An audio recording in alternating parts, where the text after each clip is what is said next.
Look, everyone, I will just try to keep it brief for a sec. Welcome to the Goonerverse Podcast. Welcome to a show that's going to be weekly on YouTube. And this is a little bit of a pilot, teaser, trailer, whatever you want to call it. It's our chance to just talk for 30 minutes with you about some sort of big news that's affecting Arsenal potentially. And well, a lot of it is Arsenal related news. Some of it isn't. You'll see now why I sort of positioned it that way. Because we're going to talk about Man City, as you've seen from the title of this video as well, and how that impacts Arsenal. There's a lot going on. And it's going to be weekly, and we're going to be inviting lots of different Arsenal fans to join us, have these conversations. There's two of us today. Sometimes it'll be two of us, but it'll more often than not be four of us. And we want to speak to lots of people in what I'm calling the Goonerverse, the universe of Arsenal fans around the world. We know it's a pretty big place.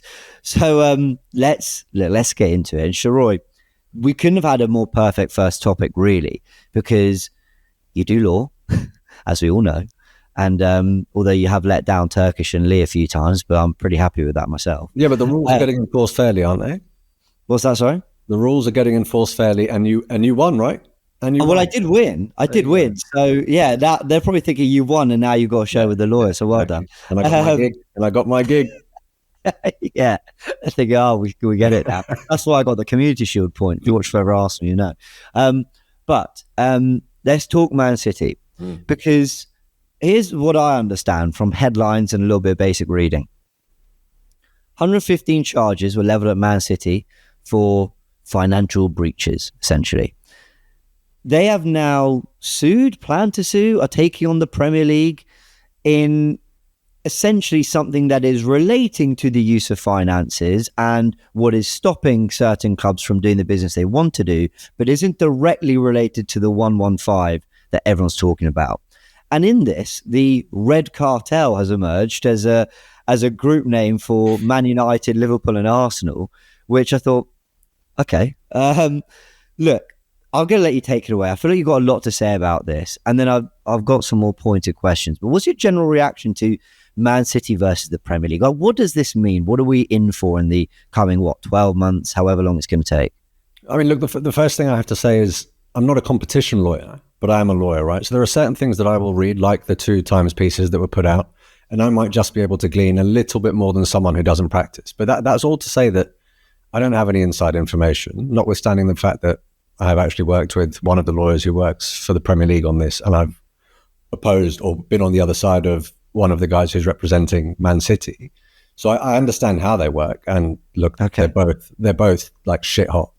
But you'd expect that.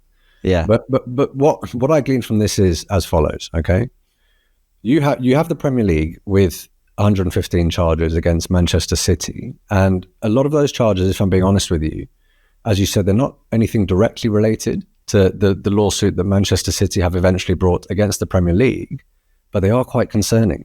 You are talking about things like accusations anyway. This is all, I'm saying allegedly throughout because nothing's been proven, but you are talking about things like Roberto Mancini being employed as a consultant out of Abu Dhabi when he was in fact the manager of Manchester City. You are talking about directly underreporting what you're paying to players and what you're paying to managers, and also allegedly inflating sponsorship revenue, right? But when people say that this case that Manchester City have brought against the Premier League is entirely unrelated, not exactly true. And you have to look at it in the sequence within which they're going to be determined. Okay, so as we speak, this week, the case that City have brought against the Premier League is being heard. And that is all to do with the associated party transactions. And that's all to do with the Manchester City owners owning loads of companies. Now, to what extent can they use those companies to pump revenue into Manchester City? Some might say at what is an unfair or unrealistic market value to ensure that they aren't posting losses. And that's what profit and sustainability rules are all about. PSR is ultimately, you can post a certain amount of losses over a 3-year period, but if your owners inject their own money into your club, then you can post slightly higher losses. All right. Now, the gravity of this is such that let's just say Manchester City somehow successfully establish that the way in which the Premier League's rules for associated party transactions are unlawful, and they do discriminate against particular sections of the Premier League club ownership hierarchy. what does that mean when you're talking about Sheikh Mansour? I mean, his individual net worth, you're looking at, roughly 16 billion pounds, I think, but his family worth is in the region of $1 trillion. Put that into perspective, in the region of $1 trillion. And that could be pumped. And that could be pumped into a club, right? I mean, there has to be a cutoff point somewhere. And I mean, again, look, let me know if I'm getting too technical with this. But one of the main problems that Manchester City have, and one of the arguments that they're running, is that they don't like the fact that you need a 2/3 majority to be able to affect a rule change in the Premier League. What's the answer? What's the answer to that? Would you want more than 2/3? Because then Manchester City are absolutely, they're not going to get what they want if you're talking about more than 2/3, because they're certainly in the minority. But if you want a veto, then again, nothing's going to get done. There has to be a point where you have a majority rule to ensure that things are passed in the Premier League, and that ultimately is where it stands. Look, FFP, PSR, this conversation, right? I think somewhere, and I'm talking really you've been technical but clear that, absolutely, and it's definitely explained things to me more. But at the same time, if I'm looking at the complete opposite way, very untechnically, I think the fair way is that a club can win the lottery a little bit, can have an owner that comes in and actually wants to put money in and wants to drive the club forward and wants to do big things for them. I think that dream should exist, that any club feels that they can. It's not just about, getting what you can and trying to just grind through all the time. I think sometimes that kind of supercharging isn't necessarily always a bad thing. But then at the same time, you're right. I mean, there shouldn't be limits. There should be limits. There shouldn't be just okay, so you got lucky and now basically we'll just pay, because then you're talking about inflating of player salaries and fees and whatever, and it can all sort of get out of hand. I also think if you take it away from Man City, because I want people to understand that we're not even here just to, drag Man City down. I mean, we're just talking about what's being said. Look at Aston Villa. They're in a situation where they may need to sell Douglas Luiz, probably their best central midfielder last season. But they just got Champions League football. So from that perspective, I'm not saying they're not a club that haven't spent money, but you look at Man United, who have wasted billions. Now, I know that there'll be people, mate, you might do this now, who would explain to me, yeah, but James, this is why. This is what Villa have done, and this is what Man United have done. This is why, one's allowed and one's not. But something just at surface level doesn't feel that right about that. And look, I know what you mean, man. I know what you mean, but I'm an Arsenal fan, so let me use us as the example. And I'm not even saying that this is my point of view, by the way, but I am going to sit here and use the comparator, because what a lot of Manchester City fans are arguing is, hold on, you guys had years of success and built your brand globally to the extent that you generate more revenue organically. We're now trying to catch up, and the rules that you're trying to implement preclude us from doing so. All right? Yeah. But what I would say is that this case that's being brought against Manchester City by the Premier League, so, I mean, some of this financial irregularity goes all the way back to 2009, 2010.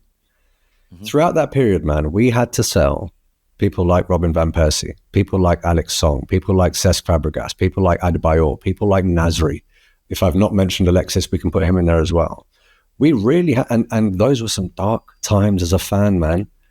We had to go through all of that to be as financially stable as we are now. And throughout that period of time, when they are being accused, again, I'm not saying it's been proven, but they are being accused of underreporting income and things like that.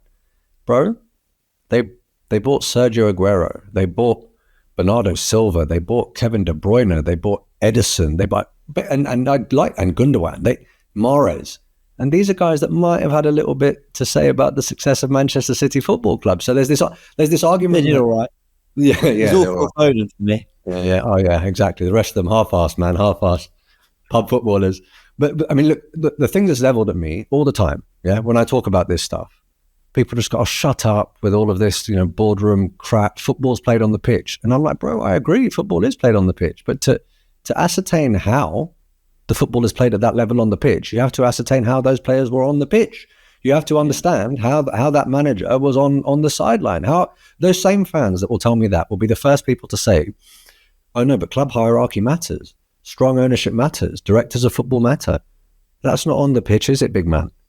But that still matters. So yes, football is played on the pitch, but there is a certain extent to which you have to look at all of these things, right? And that, going back to my point, that's why people are aggrieved. We had to go through a lot of shit whilst Manchester City were really, really building the foundations. And those foundations now, I mean, what sort of punishment could you level on them? It's sort of like the boxer that's taken loads of steroids and knocks you out. Like, regardless of whether you establish he was on steroids or not after the event, you've still got a loss in your record, and he still knocked you out. And he's still a lot stronger than you, and he's going to be that much stronger than you for the foreseeable future, right? So that's the interesting bit for me. What will actually happen? And that's all guesswork. Yeah.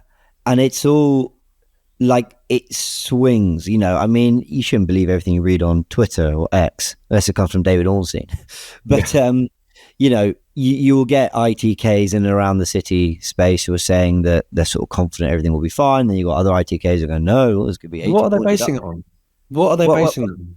But I from both sides, I don't know who's basing it on what. Like, you know, I'll wait and see. It's also why a lot of people, and look, I get it. I'm really not here to go to war with people over this. I'm really not. A lot of people are saying that they can't congratulate City till they've, you know, heard, you know, what happened to these charges. I'm sort of like, I'll congratulate them until I'm then told to retract it, kind of thing. And the reason I say that is purely because you're right. We need to look at how the players got on the pitch, but the players on the pitch are special. The manager is special. For sure. And so for now, it's like, I'll appreciate that, but then we're going to find out a lot. And what you said is this week, the 2-week hearing, 2-week hearing starting today, and we're recording on Monday evening. Yeah, and that will be the first, ultimately, arbitration before a commission that determines whether City are right to say that the Premier League operates on the basis of a tyranny of the majority. If they do manage to suggest that the rules are unlawful, although it's not, I mean, it's dealing with rule changes that occurred late 2021, so not directly linked to the 115, but it does impact the spirit of the 115 charges and the complexion, the lens through which people look at that, right? Because City will say, look, you're charging us for not complying with rules. Well, here's an example of some rules that were recently found to have been, you know, found to be unlawful because of litigation that we brought, right? So it changes the taste of the arbitration for November, which is why it could be quite important for Manchester City. Where do Arsenal end up in all this? I mean, what happens if Man City win this war with the Premier League? What does that look like, and what does this mean for Arsenal? I don't think any legal proceedings are going to say that the notion of fair market value when you're pumping money in, even if it's from a sister club, that notion cannot be unlawful. No one is going to say that there has to be absolutely no assessment of what is a reasonable amount of money for you to put into your club from another company. There has to be some element, I mean, competition law actually says there has to be some element of fair market value. City are just saying it's being way too stringent and it's being disproportionately applied to us. Now, if you look at Arsenal, the revenue we get from sponsorships, firstly, they're not from sister clubs. And if I'm not mistaken, over the last 3 years anyway, I'm pretty sure it'll go back further than this. Turkish will definitely know the answer to this. But the Kroenkes haven't injected any equity into this club. The money that we get, largely from Adidas, largely from Emirates, and largely from Visit Rwanda, these are all external sponsors. And we also, of course, get money from the gate and from television rights and so forth. So it may not mean anything necessarily in terms of the way in which the Kroenkes operate, but it could be quite scary, man. If Manchester City, and let's not forget Newcastle haven't been able to do what they want to do. And in fact, the rules that are being challenged were originally brought in because of Newcastle, but City are now arguing that it's disproportionately affecting them too. If they're, as I said, the Sheikh Mansour's family worth is around $1 trillion. If they're allowed to inject capital into their club and there is no assessment of fair market value, goodbye. Because you're then in a situation where the richest man wins. Every single player is going to have a mad sign-on fee, wages that no one can really compete with, and they're going to get the best managers in the world. And I mean, look, they've got a pretty shit manager at the moment, right?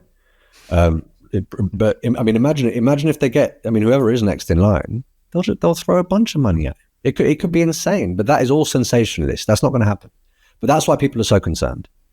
Okay, Fair enough. And my final question then, in terms of the Arsenal stuff. I mean, look, it's all, anything that impacts the Premier League impacts Arsenal, right? So I think it's important that we talk about it, especially because it's happening this week, as you mentioned, which I didn't even realise. So even better timing for the first podcast. Yeah, I genuinely thought you wanted to do this today because you knew that it was starting today. You overestimate me. I actually just saw the breaking news last week and kept it in my pocket. No, look. Okay, let's have the Twitter conversation for a second about all this. All right. Do we get a bunch of Premier League titles if they're found guilty? Do you want them? No. Do you want them? I don't want them. It will drastically change how I view those teams. You know, for me, the Centurions are the greatest Premier League team of all time. And it will drastically change a lot in my mind. In terms of whether I'd want the titles, I don't. You need to... Part of winning the title, and I've never actually experienced it, but I imagine how young you are. I actually forget how young you are. That is so sad. I know. But it's like, for me, it's also, I imagine, it's that seeing yourselves at the top. It's that seeing the C with the golden rectangle and then 2, 3, 4. It's, you know, I don't know. It's the pictures, it's the parade, it's everything else. If you don't have that, then you're just data on the internet. Like, I don't know. So I don't care. I don't care about getting it. I think, did Klopp joke about doing a parade if they were found guilty? I think he might have made that joke. Tongue in cheek. Well, yeah, no, of course it was. Yeah. But he does make me laugh. Jurgen, we're going to miss him. We've got to talk about Bukayo Saka now. And I saw this Sky Sports News report, and this was the exact tweet and what they reported, that the Black Footballers Partnership has criticised elements of English media for using a photo of Bukayo Saka alongside reports critical of the England team in the aftermath of Friday night's shock home defeat to Iceland. And I'm sure everyone will have seen this, but essentially a lot of media outlets, a lot of newspapers used Bukayo Saka, who played less than a quarter of the game, I think, something like that. Yeah. He was very much on the back pages. He was very much used in the media as the face of the defeat. Ian Wright has come out, of course, Arsenal legend, has come out and spoken about it. Darren Lewis from the Mirror has come out and spoken about this. Always speaks so brilliantly on these things. I want your take on this, Sheroy, because it sparked a lot of conversation. I want to big up Flex, who did a video on it. Saeed did a video on it. Robbie talked about it on Bayern's Premier League show. Turkish tweeted about it. A lot of people have really come out to speak on this, Sheroy. Yeah, and I think we're actually almost at tipping point now. I mean, we should have been there a long time ago, but when you're talking about the atrocities that happened after the Euros, and I'm not using that word lightly, by the way. If you watch the Netflix documentary and you see the level of criminality and sort of visceral racist abuse that even like security guards who were just on shift that night had to receive.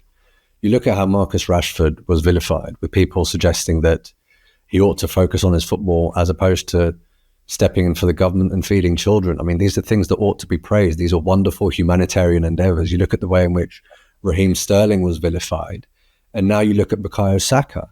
You can only draw one conclusion, and the reason I say that, what other reason is there for using Bukayo Saka's face? I was listening to, I'm not going to name the radio station I was listening to, but I was listening to them earlier, and they said, well, it might be because Bukayo Saka is such a big star boy and he's the face of England, and that's why in victory or defeat he's the face that's used.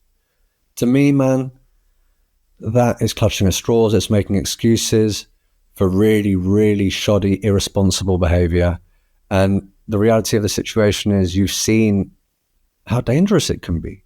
And I think it's actually, in many ways, when you have a platform, I think in many ways it's actually our duty to speak out on it. And I think shirking that isn't what I'm about, and it isn't what you're about, you know. And I'm obviously not black, right? For anyone that wants to make the Ali G joke, I'm acutely aware of the fact that I'm not black, but I am an ethnic minority football fan. And I can only say that, you know, having been born and raised in the United Kingdom, looking at that sort of press coverage and looking at the way in which ethnic minority players are vilified, this might be an unpopular opinion, but it does make you have less of an affinity towards your national team, your national media, and very small sections of the fan base. And that's something we really need to look at, man. I thought it was so unbelievably irresponsible as well. You know, you mentioned what happened after the Euros. And it's just like, I don't know. Do people not remember this? Like, did it just happen and people talked about it and then we moved on? Like, I remember that day of the final so well. Not just because it was England, Italy, and my mum's Italian, my dad's English, but the scenes outside Wembley Stadium. And then, obviously, it ended in disappointment for Gareth Southgate and his team. Bukayo Saka stepped up to take that final penalty. What was he, 19? 18? 19? When he stepped up at Wembley Stadium. So a home final for England, and he missed that penalty. And I remember saying at the time when I was on the DR Sports watch-along, and I was supporting Italy throughout the tournament. Every tournament, I'm always more Arsenal than anything. So I just sort of pick, I'm fancying England or I'm fancying Italy, let's go for it, whatever. You know, I sort of enjoy it. I rarely feel particularly gutted about international football. So when Bukayo Saka when Italy were winning the shootout, you know, I was there as the Italy representative and people were saying, you know, you're about to win the Euros or whatever. And, you know, there's that kind of feeling. And when I saw it was Bukayo Saka stepping up, I thought, oh no. I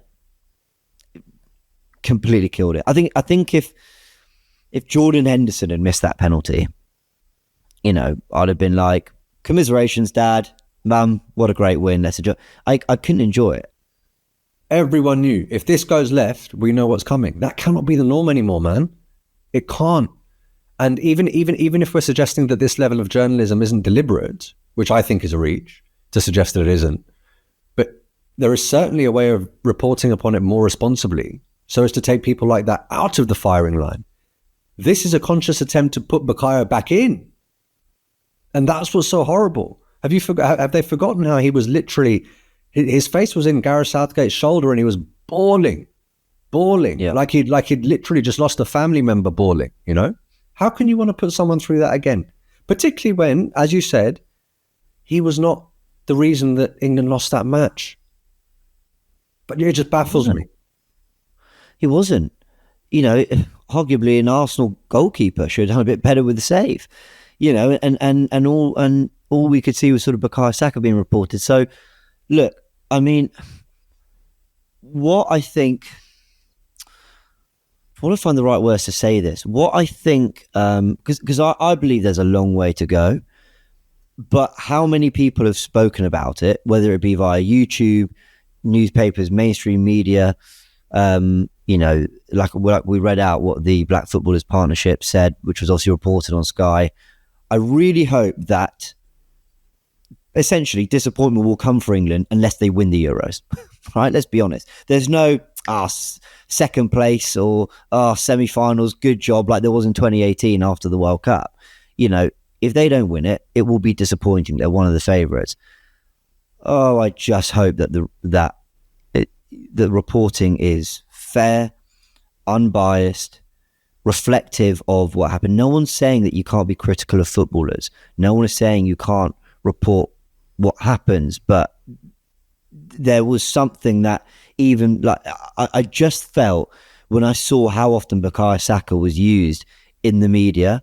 I thought, oh my word, the guy played 20 minutes. You know, it would have been bad enough if he played like the whole game and he did all right. You know, he played 20 minutes. And I don't know, Sheroy, this summer, I really, really, really, really hope that they've learned from this. But maybe that's just hopeful and wishful thinking. I know. I mean, look, one thing I will always emphasize when we have these conversations is this isn't something that is limited to football or football fans. This is a societal problem. It's a societal problem. It's very much a top-down problem. You will very regularly turn on the television and see very prominent politicians using language that I think is disgusting.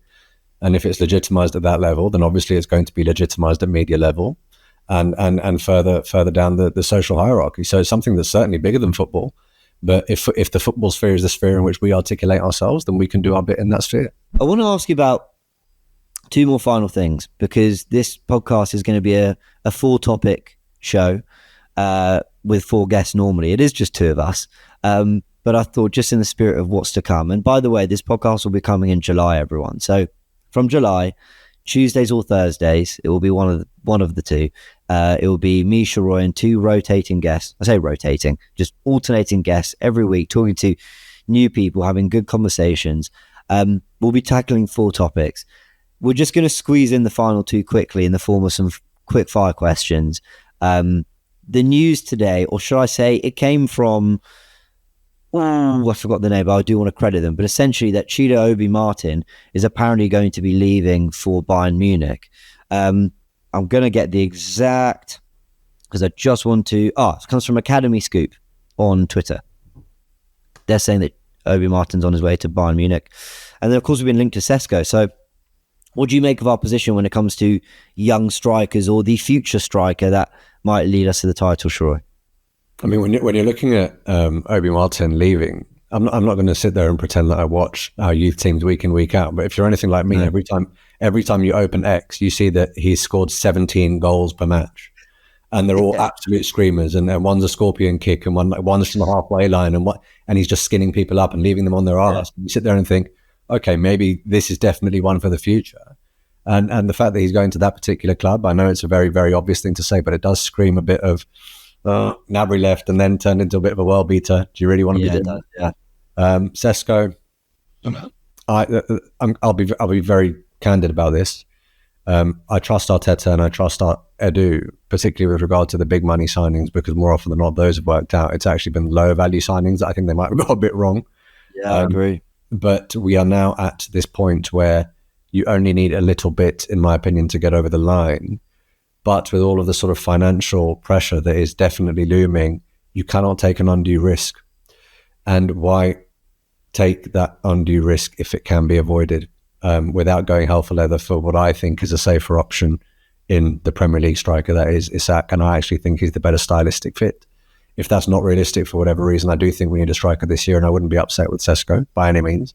But he is a risk, and he's a risk that I don't think we need to take at this point in time. What about your thoughts on Aaron Ramsdale, the 4th and final talking point? And it is, again, related to transfers. But, you know, Arsenal want 50 million. Newcastle went, thank you, we'll take James Trafford. So we did a video on it yesterday. In fact, everyone go check that out on the channel. But I can't help but think that Ramsdale is an amazing opportunity, actually, for Edu and Arsenal in this window, which is to basically say, he signed a contract last year. He's a great age. He's a proper modern goalkeeper. He's had big moments in big games. He's a great character. He's an international. We're not cheaping out on this one. If you want him, you pay. Now, next year, when there's no buyers, all right, maybe you have to compromise. But what's the negative? Well, you missed out on some money, but you've got a great number 2 for the year. Now, that's not ideal, I understand, because Ramsdale wants to be a number 1, but quite clearly Raya is the guy right now. And I think we need to get ruthless, Sheroy. I'll be honest, I think, and I really like Aaron Ramsdale, and I want him to go off and have a good career and whatever, as long as it doesn't hamper Arsenal. But I just think there's an opportunity to hold firm, because that's what Chelsea and Liverpool have done, and that's why Armando Broja is probably going to go for 30 million to Everton. 30 million they're talking about. Whereas we're here sort of wondering if we're going to get 20 to 25 for a goalkeeper whose value is 100% gone up since he came to the club. So take it away. I mean, what's your thoughts on Ramsdale, and what do you think Arsenal should do about it? When you negotiate with Robbie for a pay rise, or if you're negotiating with a landlord, what's rule number 1? Literally, what is rule number 1? You go in higher than you're willing to settle for.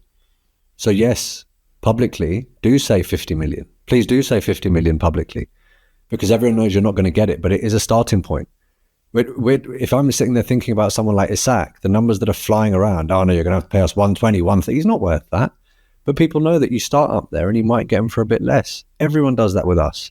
But the problem is we start so low that ultimately clubs look at us and they've actually whittled us down to us going, you know what, I can't be arsed. I'm just going to terminate this contract. And that's why you have people like Cedric knocking about when we could have had a bit of money for them. You know, we started so low, it almost it let the exterior market think that we didn't place value on those players, so why should they? That's not the way to sell an asset that you know you've got value for. And let's be clear, when we brought in Aaron Ramsdale, his reputation was pretty dire to the extent that he got abuse from Arsenal fans. By the end of that first season, everyone was saying he should be England's number one. And that happened whilst he was at Arsenal, and he is on a long-term deal. So if we sell him for anything less than we bought him for, that, in my opinion, is unforgivable business, particularly when we're talking about needing to raise money to address areas of the squad that desperately need addressing, in my opinion, if we do want to go and win the big trophies. So that was a long way of me saying, bro, I agree with everything you said. Yeah, I hear it. Sheroy, 4 topics we've tackled there in the first ever Goonerverse podcast. I mean, it's a teaser. It's an idea for what's to come. But look, mate, thank you so much for joining. We talked about some big stuff there. Of course, I'm sure people have plenty to say in the comment section below. Do let us know your thoughts. We'll be in the comments to reply and debate and discuss.